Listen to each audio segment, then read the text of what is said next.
안녕하세요. 로이어 프렌즈입니다. 변호사님들 뉴스 보셨나요? 최근에 굉장히 충격적인 일이 발생을 했는데 얼마 전에 많은 사람들이 굉장히 놀라게 만들었던 소위 말하는 한강 몸통살인 사건. 한강 마곡철교 남단 부근에서 갑자기 뜬금없이 어떤 남성의 몸통이 발견됐다고 해요.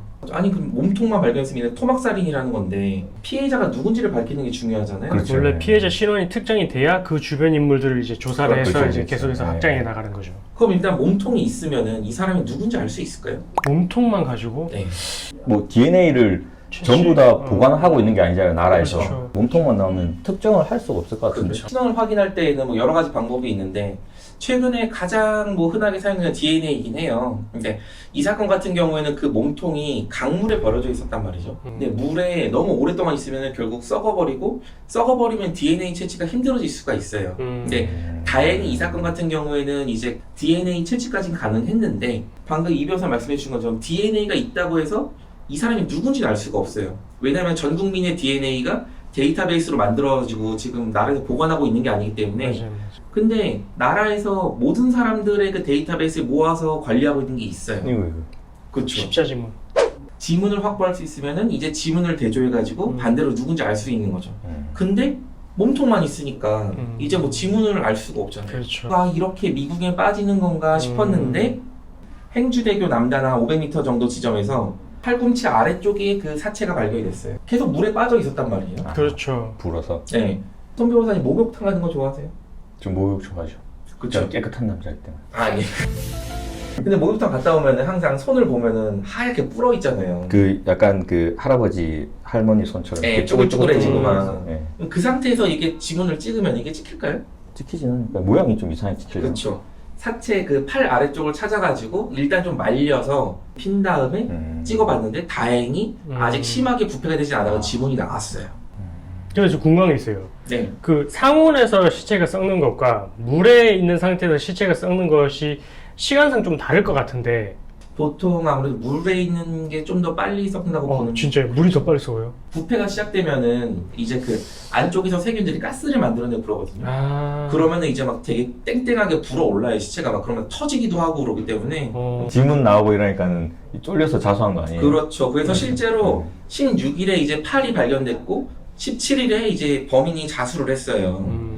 나중에 알고 보니까 이 사람은 이제 모텔의 직원이었는데 그 투숙객이 자기한테 너무 버릇없게 굴어서 내가 우발적으로 살인을 해가지고 토막까지 치게 됐다. 그렇죠. 근데 얼마 전에 고유정 사건도 그렇고 이 사건도 마찬가지로 어떻게 됐죠? 예, 특정 강력범죄 처벌 등에 관한 법률에 의해서 신상 정보가 공개됐어요. 그러니까 신상이 공개되면서 이제 그 경찰차에서 내려가지고 들어오는 길에 이제 기자들이 인터뷰를 하는 장면이 공개가 됐었는데 아주 충격적이었죠. 경찰이 가자는데도 자기는 더 하겠다는 식으로 했잖아요. 그렇죠. 충격적이었던 게 전혀 반성하지 않는다.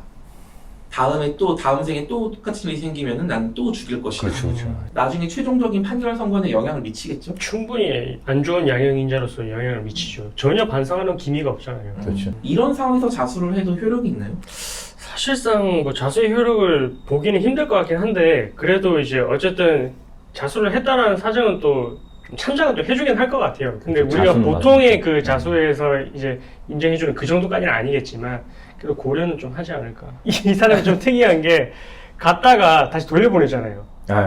그치. 자수하러 갔을 때 그러니까- 서울청에서 딴 데 가라 해가지고 예. 종로서 가라 사람. 만약에 이 사람이 그때 도망갔으면은 더 난리 이제 났지. 사실 발견하기 쉽지 않았을 텐데. 그 자수하러 왔는데 처음에 한번 돌려보낸 직원분도 징계를 이제 받게 됐다고 하더라고요.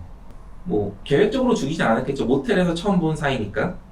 이 사람은 지금 이제 그걸 계속 주장을 하는 거죠. 어떻게 보면 우발적으로 이 사람이 나를 무시해서 흥분해서 죽이게 됐다 이렇게. 근데 우발적이란 주장 자체는 받아들여지긴 할 것 같긴 한데 근데 범행 수법이 이제 토막살인이다 보니까 너무 좀 잔혹하고 그렇죠, 좀 잔혹하게. 거기다 이제 반성을 하고 있지 않고 이런 점들을 고려하면은 몇 년 정도 예상하세요, 손 변호사님? 한 20에서 30년 사이? 무기징역은 모르겠어요. 선고하면 좋긴 하겠지만 일단 자수한 부분도 있고. 근데 이런 게 너무 많이 발생하니까 이제 사형을 집행을 해야 될 것 같아요. 사형 집행해야 더 이상 발생하지도 않고 그래서 저 사형했으면 좋겠습니다.